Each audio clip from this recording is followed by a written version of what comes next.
What is up, everybody? Joe Carlton here with the Sports Affiliation. Welcome to Aces Up Podcast, episode 21. Tonight, I have with me Rachel Tootsiepop. How's it going, Rachel? Good. How are you? I am good. I had a long day. Went to the doctors. They took a lot of blood out of me. Hopefully, I get good results. In the morning, Are we you get gonna some pass answers. out on me? Or am I gonna have No, to no, take? no. I had some OJ. I ate dinner already. I think I'm good. That's good. So I'm excited to have you on tonight. Yeah, that's a lot of fun.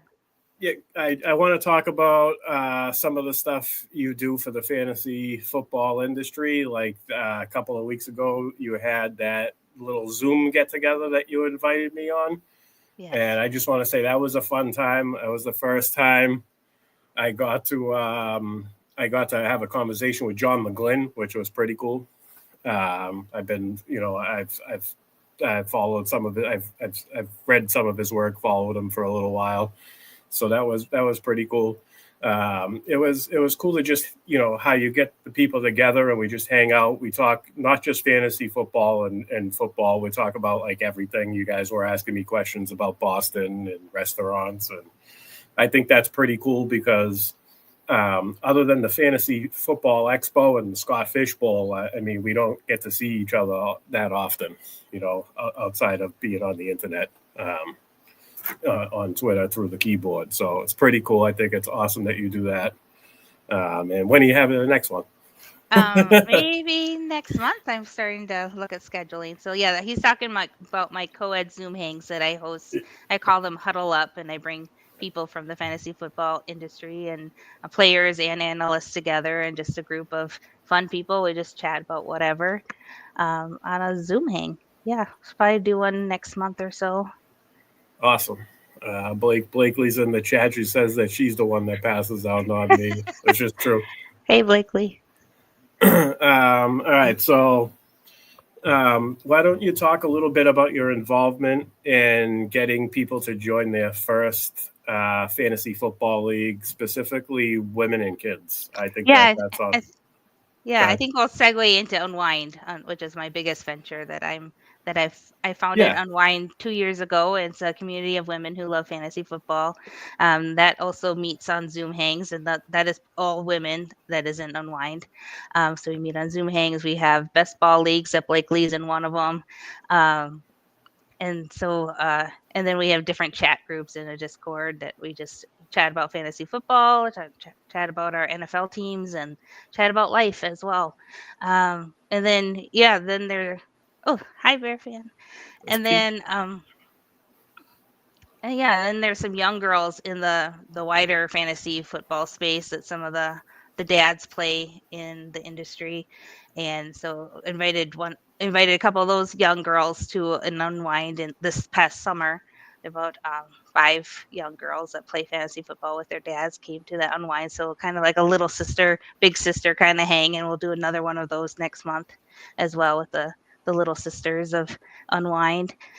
So it's just in general, it's just about encouraging anybody who wants to play fantasy football can. It's for anybody, um, any age, any experience level.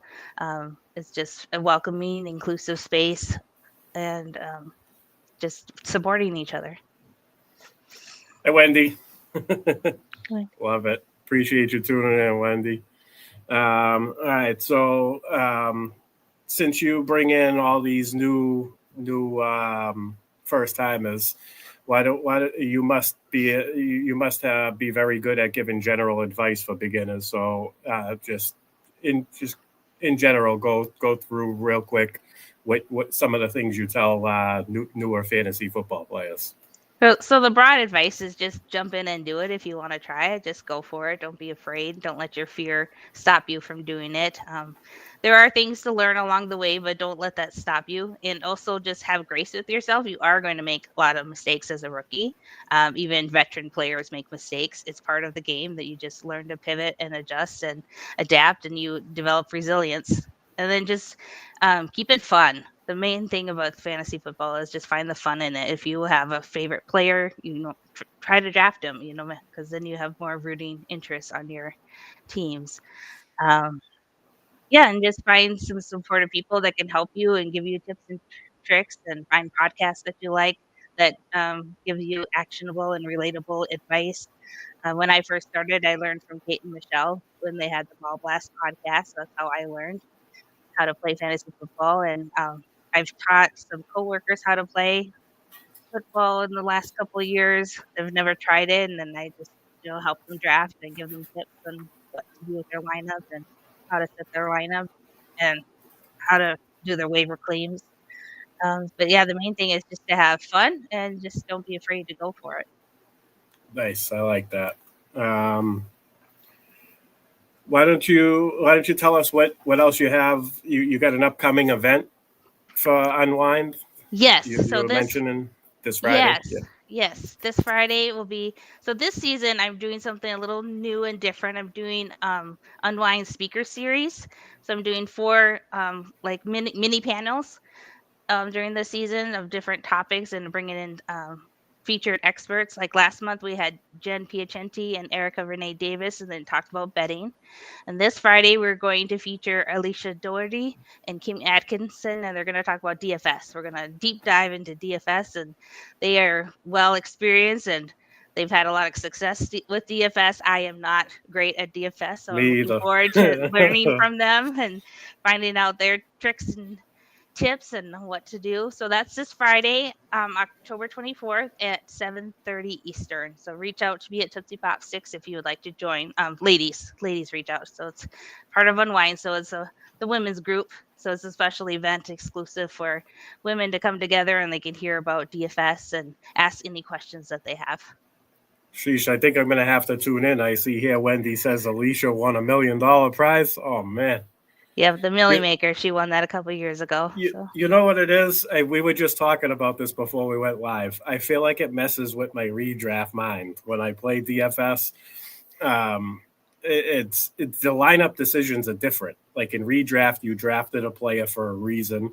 You're stupid to bench him for a person that's should never be in your lineup, but you want to put them in there because there's a little bit of a long shot that they could go off, and then it ends up biting you in the ass because you're straight away from regular. So I think it messes. I can't do both. I don't know. It's tough for me. And then every time I make a DFS lineup, and I'm like, man, I really, really like this lineup. Then the weekends, and I look, and it's 97 points. I'm like, that was not a good lineup. I know. That happens to me too. Like, what? I'm like, oh, I like all these players. He'll be good. He'll be good. He'll be good. And then it's like the last place in the contest. So I'm like, yeah, okay, it's definitely very hard. You need a little bit of luck on your side as well, because it's a week to week game. It's not a marathon. You need to win that week. So, of course, there's a luck element involved. But yeah, I think I might have to give that one a listen just so I can get at least a little bit of advice on making a lineup. Why don't you give us an update on your Scott Fishbowl team? How's that looking this year? Not good at all. I had to decide that you were going to ask that. I'm like, I had to look up my record because I stopped really looking because it's bad. It's 5'9". I'm 5'9". So it's not 0, I guess. But it's nice. So bad, and I drafted horribly apparently, and it's just not looking good. So we just play for fun. There. That's what it really is. It's all about having fun, raising money. My team is actually doing pretty good. I'm 11-3. No way. But it's a lucky 11-3. So my team is starting to take off now, but I have 2 match on with 210 points, which is not a lot. You should be losing that matchup. What do we got here? Steve in the chat. Ernie may have conked out again. Let me know if you want to jump on the Fab show after I'm done. Oh man, I was gonna go play poker when I was done. I'll probably hop on, Steve. I'll probably hop on. I can't say no. Oh gosh, you got opportunities coming at you. He was like, he's on with Rachel. I got to get him on my show, right?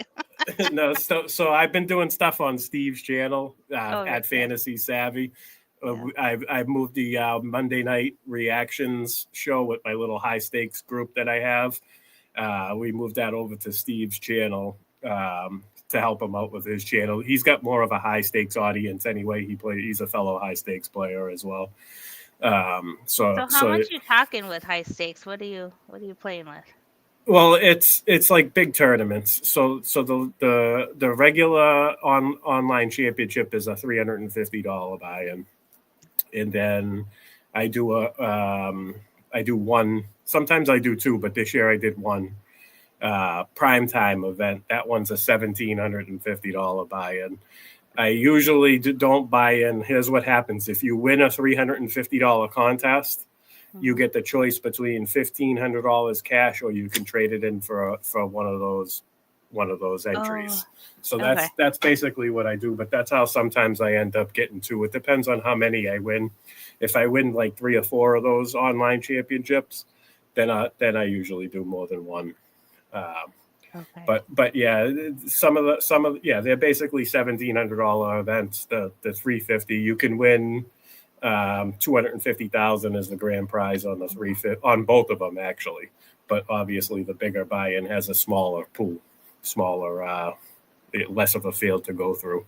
So I guess it's a total points contest for 14 weeks.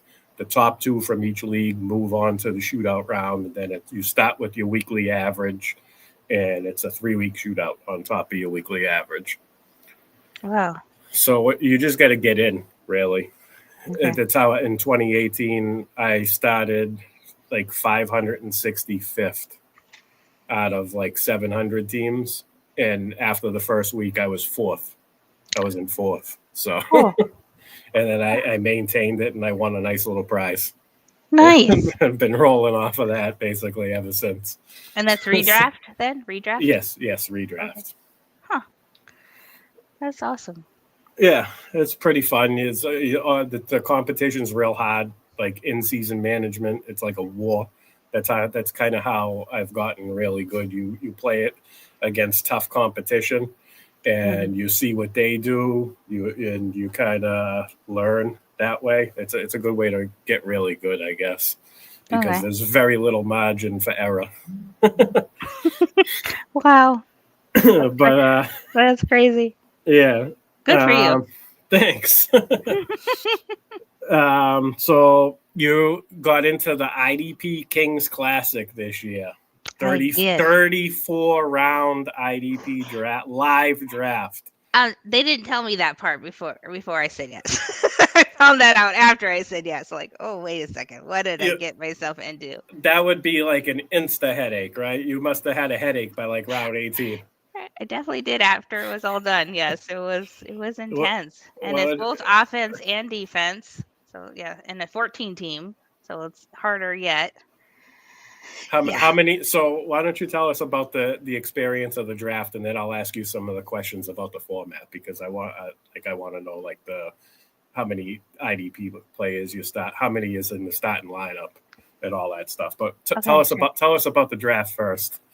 Yeah, the draft, 34 rounds is no joke with 14 team. It lasted like 4.5 hours, which is a long time to be sitting there. But it was a great group of gentlemen that I drafted with. It was a lot of fun. Gary Davenport, the IDP godfather, was there. He's commissioning us. 84 years. Yes, Wendy was nearby at the Queen's Classic, and they were maybe looking at me like, poor Rachel. Hilarious. So 4.5 hours sitting there, but I tried my best to draft well, and you have to strategize when you're going to take your offense players and then your defense players and alternate that and all the different positions that it requires. All right, so the format, how many is in the starting lineup out of the 34? So there's going to be 10 offense and 11 defense. Wow. Is it position specific? Like you had to set a certain amount of. Some of them are like flexible. Just one QB that you can start, and then you can do a couple running backs, a couple wide receivers. It's kind of a flexible, and then tight end is another flexible, like 1 to 4 kind of thing, or 2 to 5, and different things there. So sounds like it's on MFL. It is on MFL, yes. Which I didn't know that either before when I said yes. Even more of a headache. 34 rounds and on MFL, which I'm not good on that platform. I don't know my way around. I need. It is confusing if you've never played on it before. It takes like a couple of weeks to get used to it. I totally biffed up my waiver claim the first or second week just because I did it wrong. I put it in wrong. I'm like, okay. Gotta learn from that. Anyway, so yeah, that's your starting lineup. But then on the defense side, you got your linebackers, but then and your defensive linemen, it's split between defensive ends and defensive tackles. So you have to, so it's like split up, and then there's cornerbacks and safeties. That's also split up for the defensive backs. It's not all lumped together. Oh, that's tough. Yeah, that's tough. Yeah. But nice. I'm learning a lot, and it's a lot of fun. And currently, I'm 5-2. 5-2 is my record, and sitting in third place. So hoping I hold that or get higher. On a 14 team, that's pretty good. Yeah, with all these IDP experts, so it's tough competition. So I'm trying.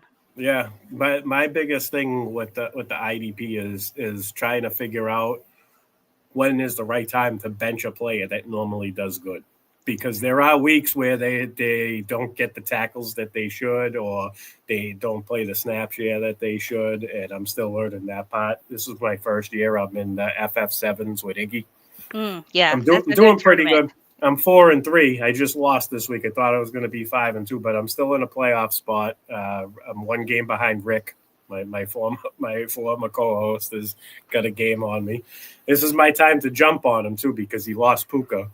Oh.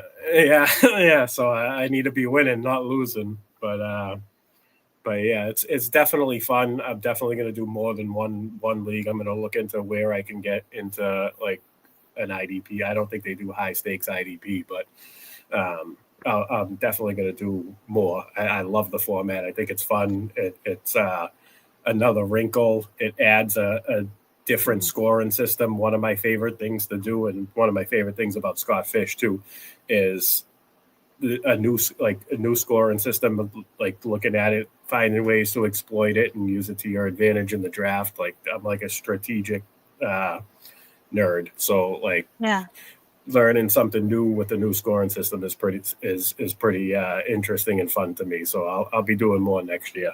Yeah, more people should be doing it. Don't be scared by it either. Yeah, no.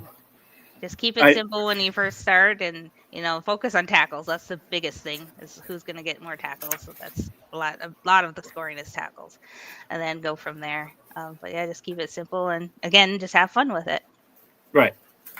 It's definitely fun for sure. All right, so let's get into the fantasy football stuff now. I want to go over some key injuries that happened in Week 7 and its impact. I'm going to start with big quarterback from the elite group this year, Jaden Daniels. He got a hamstring injury. Now he's playing on Monday night. So his status is going to be cloudy all week, but it's trending towards looking like he's going to miss because it's a hamstring injury. Mm-hmm. They're playing against Kansas City, and Marcus Mariota is their backup. We also know that Terry McLaurin and Debo are slated to practice this week, so at least it's looking like he may have those guys back. So, what are your thoughts on Mariota-led Commanders against the Chiefs? I mean, Mariota's not horrible. He's got veteran experience, so. But they also have a good running backs that they can rely on. Debo, if he's back, they can be doing short passes or using him as a running back. So I think they'll get creative and think of ways to exploit the Chiefs. It'll be a tough one without Daniels, and I have him in my IDP league, so that's going to be hard to not have him to start. But yeah, they still pulled it off last week with Chris Moore and Jalen Lane. They get it done. They're figuring it out. They're a good offense. Very well coached. I mean, and they should be playing catch up, right, against the Chiefs. The Chiefs have looked real good the last couple of weeks. And Zach Ertz is a good safety valve for anybody. You know, he's got the veteran experience as well. So I think that I'm just giving myself a little reminder. Zach Ertz, keep an eye on that. I might be plugging him in somewhere. he's been reliable. I have him on in a couple of spots in Dynasty, and I didn't think for 1 second I was going to use him, but I've used him like 3 or 4 weeks. So he's produced.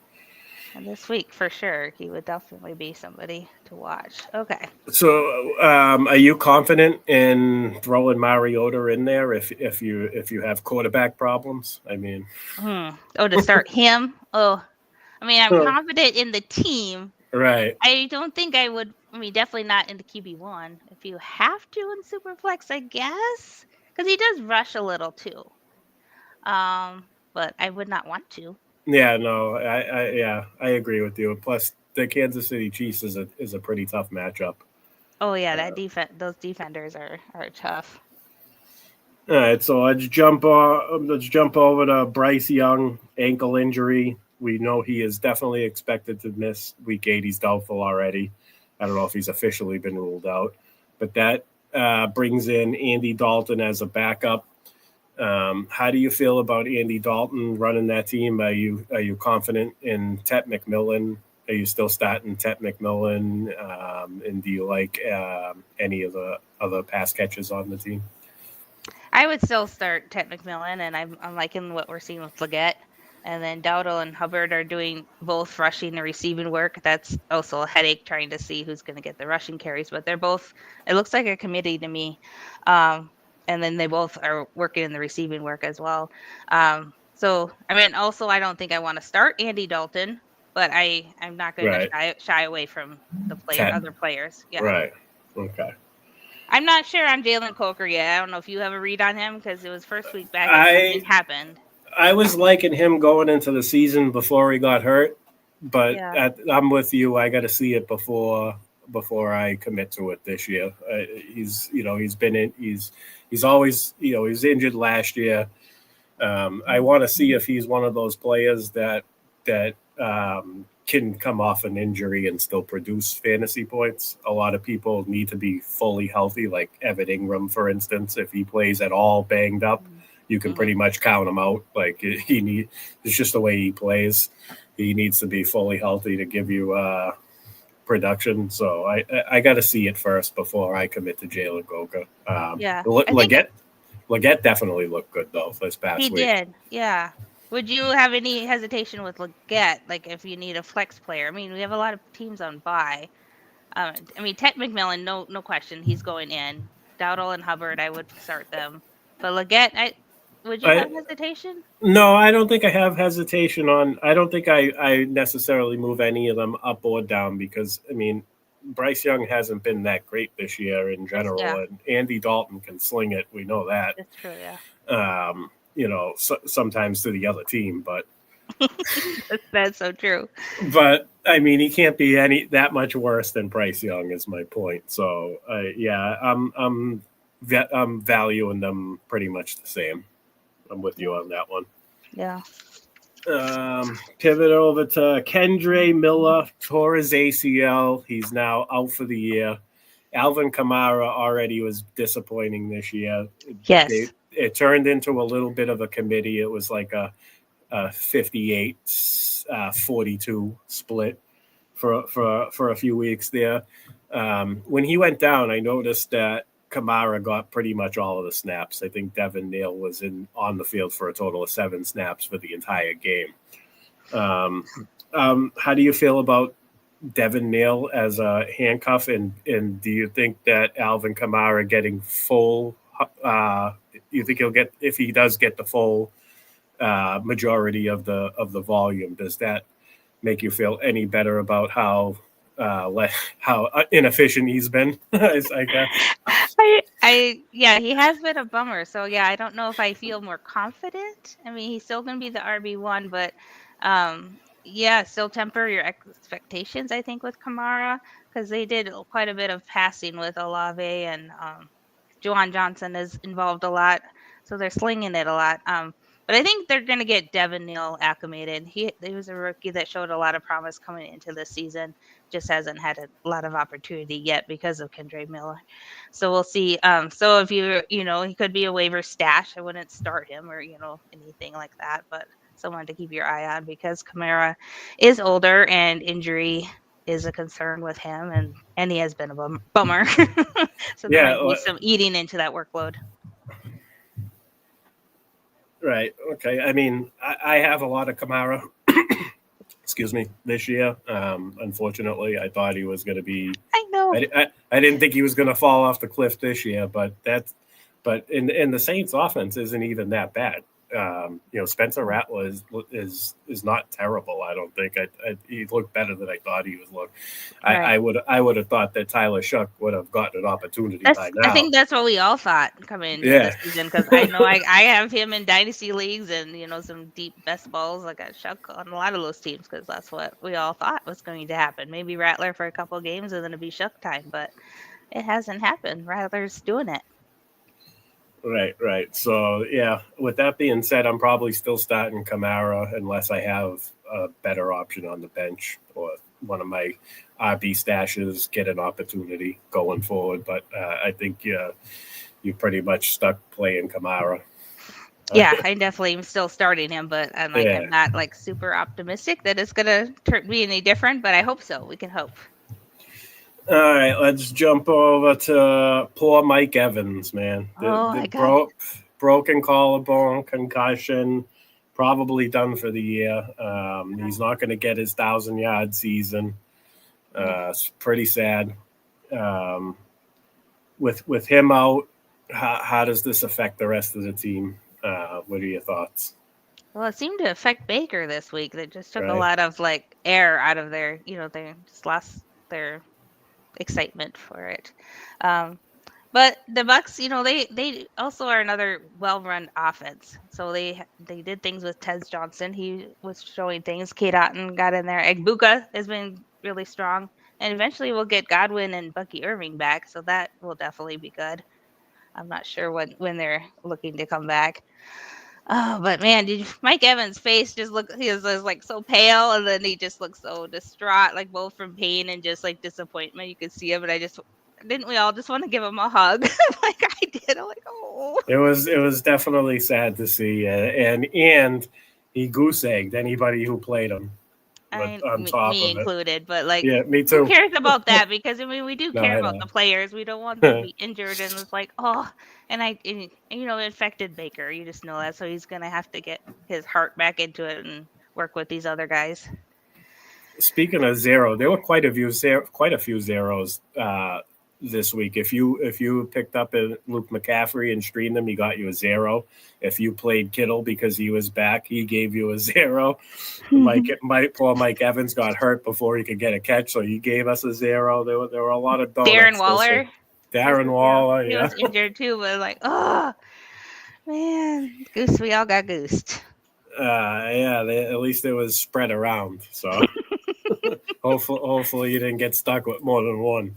Oh, that would be awful. Oh, yes.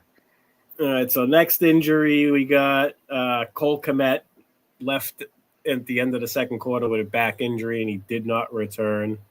Colston Loveland saw an uptick in snaps and targets. How do you feel about him going forward? And if you want to talk about the Bears offense in general, you can. Yeah, there's just a lot of good pass catchers on the Bears offense, and Caleb Williams is doing great. So I'm not worried with the loss of Cole Kmet because they do have Loveland. And yeah, I definitely, if Loveland's available, I would pick him up and put a waiver claim on him. But yeah, there's a lot of pass catchers, so I'm not worried about the overall team with losing Kmet. Okay, so yeah, I agree. Colston Loveland, if he's available. Definitely add him. I actually like his value rest of the season when we talk about players that sleepers going forward or players that we're in on going forward. He's one of them for me. I think DJ Moore and Roma Dunze are kind of I don't want to say cancel each other out, but only one of them is going to have a ceiling game. It's going to kind of flip flop. I think they hurt each other's ceiling, and I think Colston Loveland getting all the pass volume at tight end for the Bears. And the fact that I noticed in the last couple of weeks, Caleb Williams, his pass attempts has been under 30 I feel like Ben Johnson's kind of taking the ball out of his hands. They got Manungai, whatever, coming on strong. Swift has been effective. And their defense is playing really well. Their defense is improving every week, and I just feel like he's gonna turn it into like a Montgomery Gibbs situation. There's going to be times where the pass game is kind of limited, so Caleb's going to have to be real efficient to have like to produce a big fantasy day for him and the wide receivers. And I just think that benefits Colston Loveland because he's the tight end. He's going to get the short volume, low A dot catches, and he probably might see like 7 to 8 targets per game out of the 30 pass attempts. And so he's probably going to have a consistent floor. Brian Thomas hurt his shoulder. He's been kind of banged up all year. Early on, he had the wrist thing. We know that they're on a bye this week, but Travis Hunter ended up with 14 targets. How do you feel about Travis Hunter going forward, and maybe even Parker Washington? You think that he's worth a waiver wire ad this week if he's available?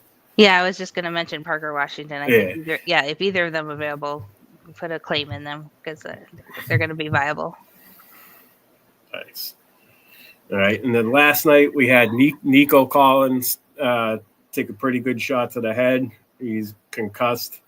That means he's going to have to clear protocol. It's going to be close because he played on Monday and he's playing again on Sunday.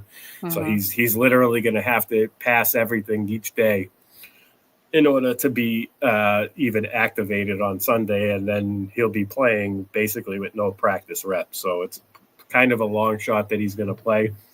How do you feel about CJ Stroud now without Nico Collins? He was already bad. It was already bad enough, but like, what are we thinking there?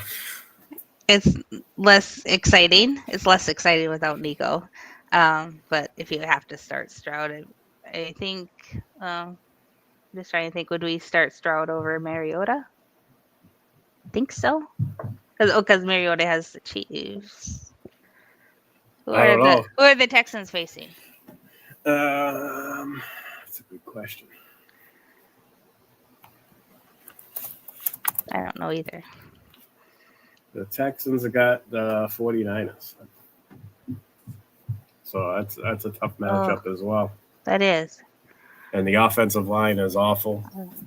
Yeah, I think I don't know, man. I wouldn't want that decision. Let's just not have that decision, Stroud or Mariota.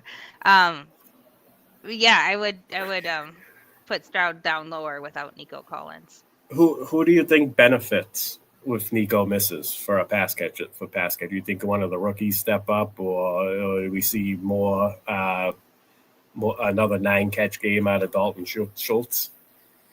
I mean, definitely Dalton Schultz will be a reliable. I find Xavier Hutchinson very interesting. I've been kind of watching him the last couple of weeks. It's not totally explosive yet, but I see him doing some flashes. So I'm finding him a little interesting. And then Jalen Noel is also there. He's doing some good things. They have some players there. Just who's going to be the guy is the question. So, yeah, Dalton Schultz for sure is someone to start.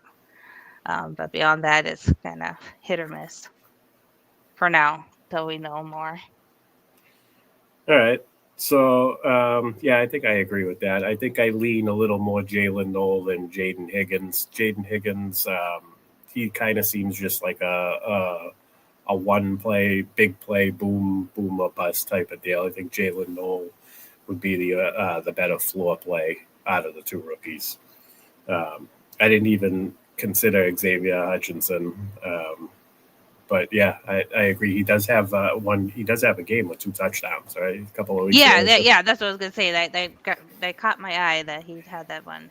If it's just an anomaly or something, so it's just kind of somebody I'm watching. But yeah, overall, not optimistic with that offensive line.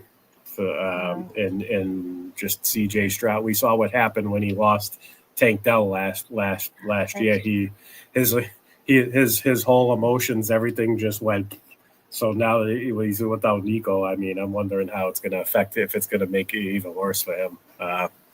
Probably. Yeah, it's bad news for Houston Texans fans for sure.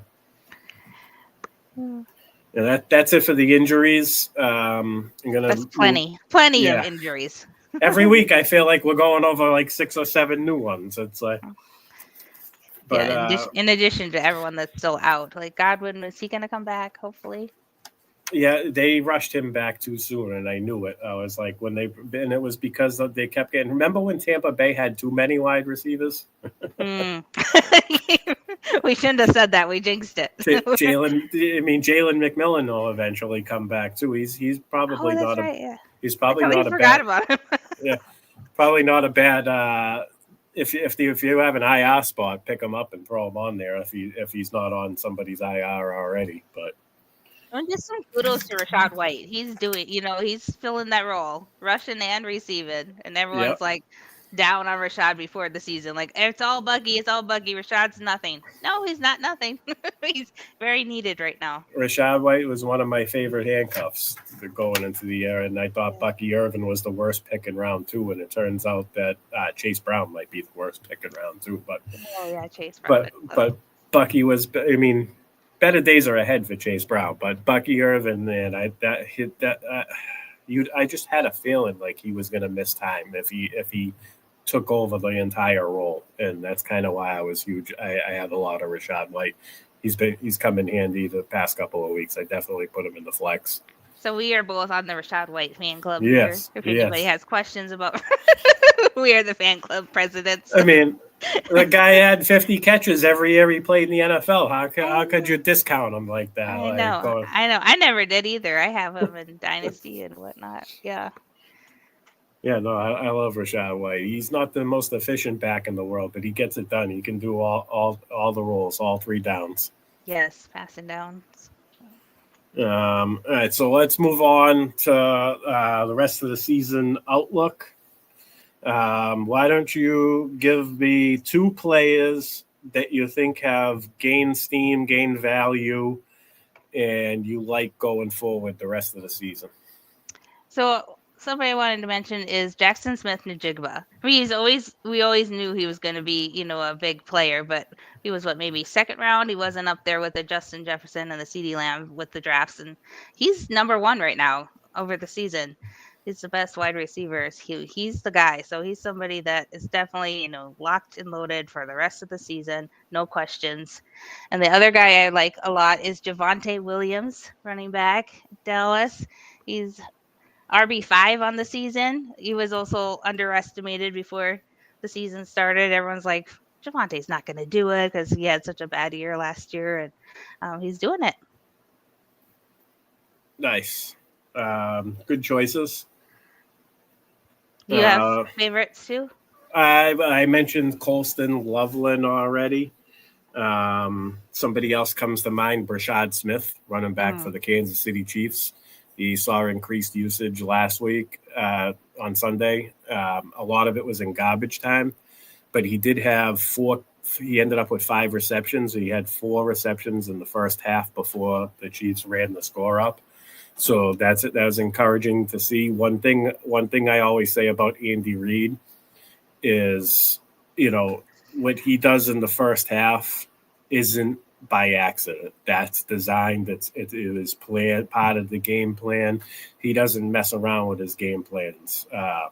So the fact that Brashad Smith, went from getting 3 to 4 targets per game to 4 catches in the first half, and we're entering the second half of the season. I personally think he's the best running back on the roster, and that includes Kareem Hunt and Isaiah Pacheco. He hasn't fully committed to either one of them Kareem Hunt has been getting the goal line carries. Pacheco has been used kind of sparingly on some of the early down run rush work. Rashad Smith was getting worked in both of those territories on his own. And I think it's something to pay attention to. I think it's going to steadily become a thing. And I think he's going to have some major second half of the season value. If by any chance he's available. I don't think he is available in many leagues, but I would be spending a ton of fab on him if he is. Love that. Love those picks. Attached to the Kansas City Chiefs. I mean, in that offense, I hate to say it because I'm a Mahomes hater because, the comparisons to the GOAT, Tom Brady. But they look that offense looks real good, and they just got Rashee Rice back, and Xavier Worthy's healthy, and they got everything going for them right now. They look like I would probably say they're the Super Bowl favorites. Mm. So, and Mahomes is doing better fantasy wise this year. Yes, he is. Yes, yeah. he is. And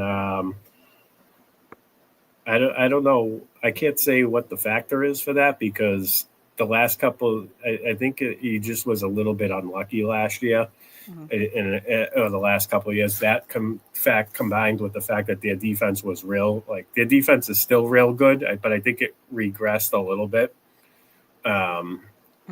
from the last couple of years. So I think it's allowing him to remain in pass mode for more of a portion of the game. I think, they were kind of like managing the clock. He was more of a game manager the last 2 years. He's out there throwing the ball around this year. And Travis Kelce seems to be healthy. They're kind of managing his reps properly. They're making sure that they don't target him in high traffic areas. They're kind of getting the ball to him when they need to in a little bit of space. So I like that. You go all that factors in. How about players that are trending down that worry you? You're worried about how they're going to do the rest of the season. Well, two big bummers, Derrick Henry and Alvin Kamara, are not who we thought they were going to be fantasy-wise coming into this season. But RB25 for Henry and RB22 for Kamara.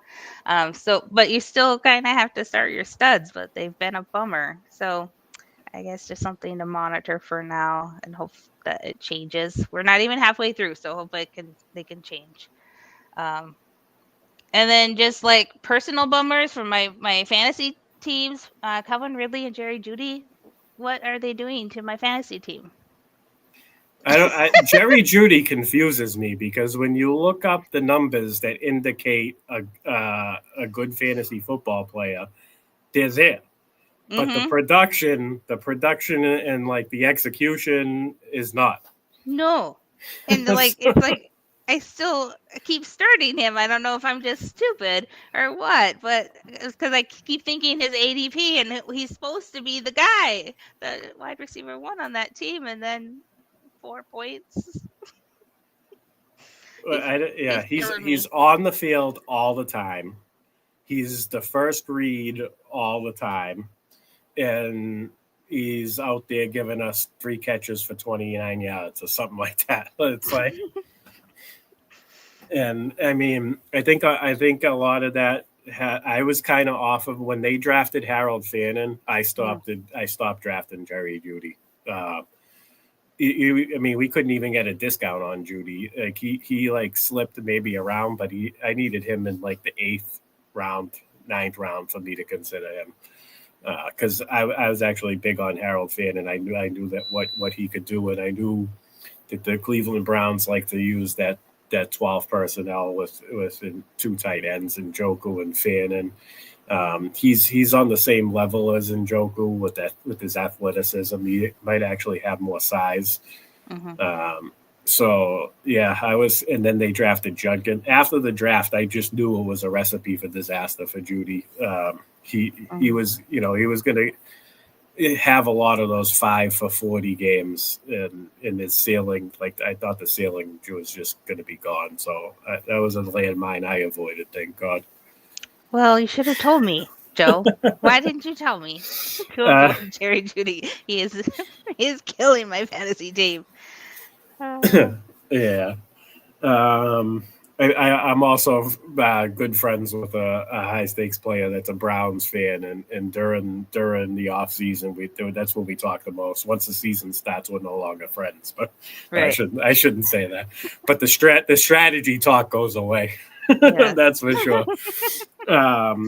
And he was down on Jeudy. I asked him about Deontay Johnson. He was like, Deontay Johnson's probably not even going to make the team. He was right about that. So right. He knows his Cleveland Browns. So shout out Mike Zander if you're listening. Where are we? I got to give a couple guys I'm down on. Yeah. One for me, Travis Etienne.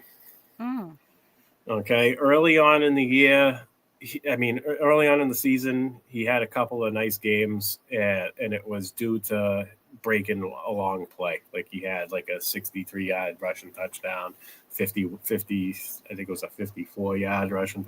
They were all big plays, and he's getting in the end zone. I think he has 2 rushing touchdowns and 1 receiving touchdown, I believe.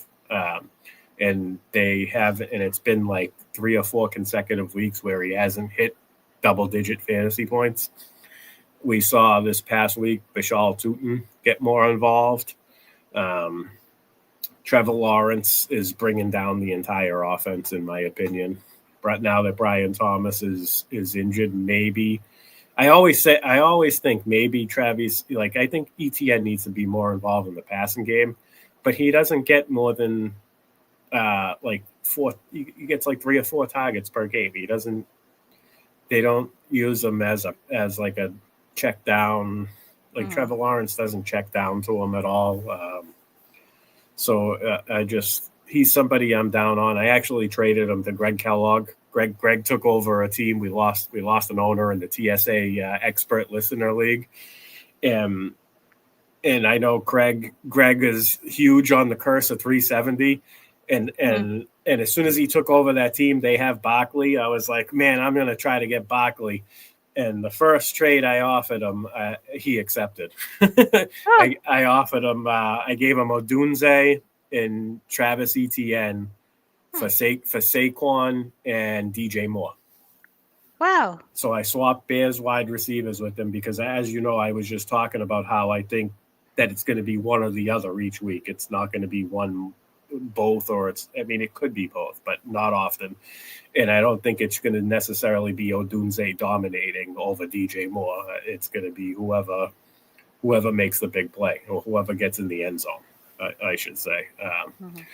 So I didn't think that was much of a drop off, and I thought going from ETN to Barkley was huge, even though Barkley still hasn't produced the way we want him to. I feel, I still think eventually Philadelphia's offense is going to get, is going to be completely gelled, and they're going to get back to where they were last year. Their defense hasn't been as good as they were last year. I think that has a lot to do with it too. Jalen Hurts has been kind of forced to win games through the air, and I feel like last week he looked really good, and it was the first time that like they weren't playing from behind and he was passing. So I think that the fact that they got the passing game going without Jason is going to open up the run game down the line. So I have good vibes about Barkley rest of the season. And another player I'm down on is Caleb Williams for fantasy points perspective.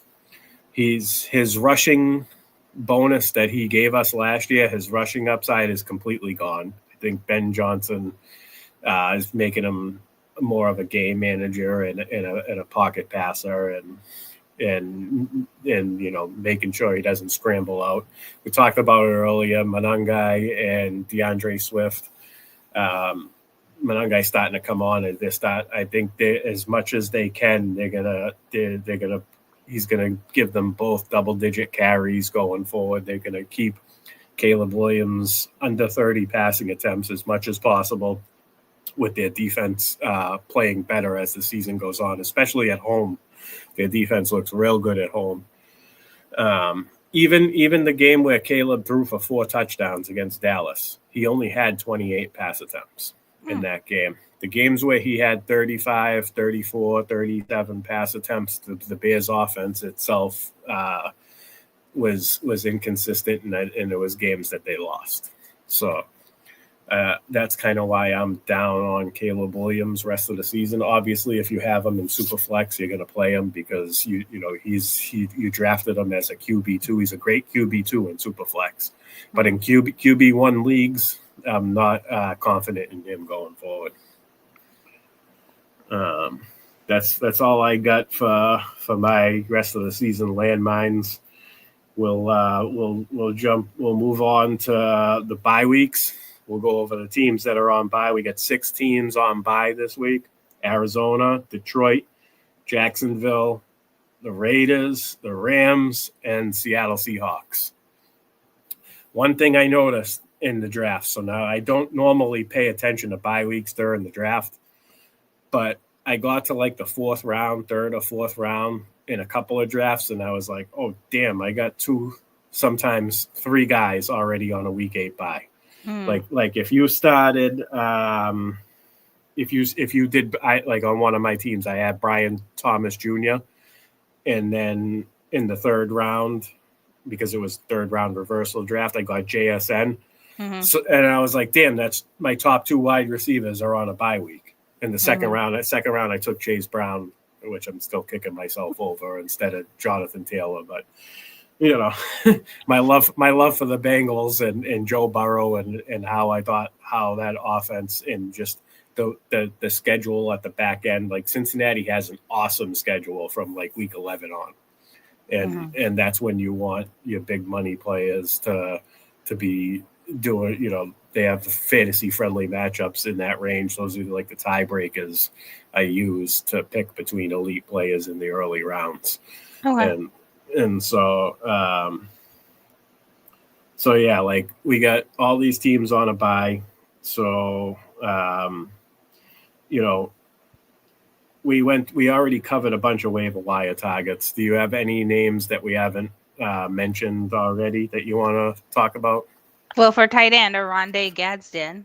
Okay. He exploded. That's got everyone's attention. And then also, I'm a big fan of Kayshon Boutte from the Patriots. He's showing consistency, and he's someone that should definitely be on a team. If you need a defense, because there's a lot of teams on bye, like my Rams defense is on bye, so I think Colts or Falcons are good this week to pick up. I like the Falcons call. I had that listed as well. How about Malik Washington with Darren Waller out? Oh, that's time. Yeah, Darren Waller's out. Tyreek Hill's still out. He had 5 catches for 30 yards on 8 targets after Darren Waller got hurt, and that was in an inclement weather game. So I don't know how you feel about him, but I figured I'd drop his name. We talked about Parker Washington, K. Doughton, if he's still available. One other guy I like is Chimere Dike from Tennessee. So my question, do you think he's legit? Because I have him on a taxi squad, so should I be starting to consider to move him up? Well, it's the reason why I'm optimistic about it is because they just fired the coach, so they got a new mind, I guess, a new point of view, and he was directly impacted in a positive way. Mm-hmm. He did have 4. He had 4 catches for 70 yards and a touchdown. Right. Was Ayamana. I think that they need to use DK consistently so that Ayamana. Is that how you say it? Ayamana? No idea, but I like you try. That's funny. Elik Ayamana can not be so smothered on the they need a deep threat for him to produce a floor, because Ayamana has been touchdown dependent. so far this year. If in games he's given us a touchdown, he's gotten us to that 10 to 15 point range. And then when he doesn't get a touchdown, he's been a big disappointment. So it's been hard to determine when to plug him into the flex spot. I think he will be more consistent if they use DK more consistently as a deep threat. So it's a nice little wrinkle. And that, I thought Chig, because the Patriots give up points to the tight end.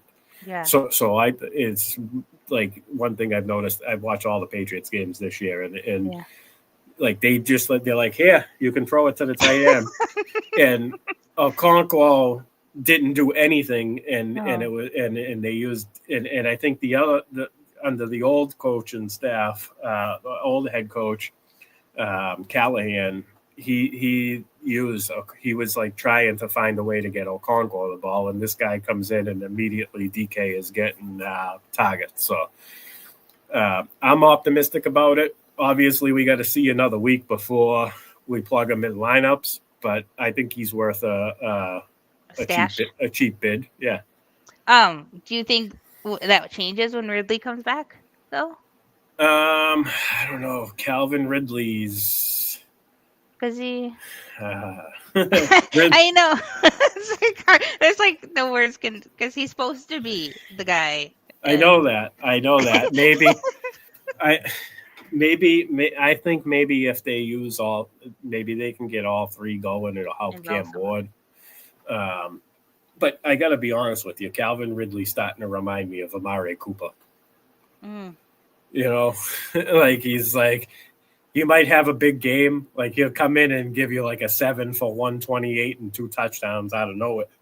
And then he'll just disappear for like 3 weeks. Like that was Amari Cooper to a T. Like I don't know about Calvin Ridley being a consistent thing. I think maybe all three of them can get going. Tajay Spears is still working his way back to 100%. I think he eventually gets more involved. Right. So, I think the offense is still looking for an identity. And I think that's why I'm optimistic about DK, because I think they need him to be a part of it in order to help Cam Ward out as much as possible, because he's had it rough so far. Yeah, that whole team has been rough. Yeah. Well, Rachel, we are almost at an hour. We got through the entire show sheet. It was pretty good timing. I thought we did a pretty good job here. Yeah. Why don't you tell us one more time about what you got going on with Unwind for all the people that tuned in late? Sounds good. So Unwind, you can find that over on Twitter at UnwindFF. And this Friday, October 24th at 7:30 Eastern, for the ladies, we're having a DFS deep dive. So I'm having 2 experts come speak about DFS and teach us how to play. We have Alicia Doherty, who's won the Millie Maker in the past, and we got Kim Atkinson, who's playing a lot of DFS and having a lot of success. So they're going to give us their tips and tricks. So reach out to Tootsiepop 6 if you would like to come to that Zoom hang. We got future Zoom hangs with Unwind. I'll have a couple more speaker events in the coming months. And then also just some casual Zoom hangs with Unwind. So we're just hanging out, talking about fantasy football and just having, just a general girl hang. And then just in general, you can find me at Tootsiepop 6 on Twitter with whatever other shenanigans I'll be up to. Nice. Well, it was a pleasure having you on. You're always bringing positive energy. Always a good time to talk to. Want to shout out the chat and everybody that tuned in live. If you're not subscribed to the Sports Affiliation, you should subscribe. We do shows every day. We got some good guys writing for us now. Mason Riney. Mm-hmm. He's writing an article or 2 every week. He's pretty sharp. We got people doing good things at the Sports Affiliation all around. So definitely check that out. And Rach, thanks again. Thanks, Joe. We're gonna get out of here, and we'll see you all next week. Thanks.